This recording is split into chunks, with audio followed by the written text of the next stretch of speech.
Good morning, कैसे हैं आप सब। ये देखिए कितना अच्छा लगा है दिखा है आप लोगों को। और बेड वेड मैंने साफ़ कर लिया है। और मशीन मेरी ये है इलेक्ट्रिक मशीन, ये इलेक्ट्रिक से चलती है, इसका मोटर है और मैं इसमें ही ज़्यादा सिलाई करती हूँ। और मशीन ये है मेरी।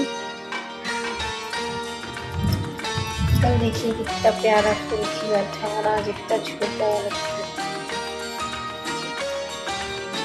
तो बारिश ही बारिश। और ये ब्लाउज मैंने स्टिच किया है, ये अभी पूरी तरह कंप्लीट नहीं हुआ है। और ये पीछे का है गला, जो कि मैंने इस टाइप का डिज़ाइन बनाया है। जैसे कंप्लीट होगा मैं आप लोगों को जरूर दिखाऊंगी।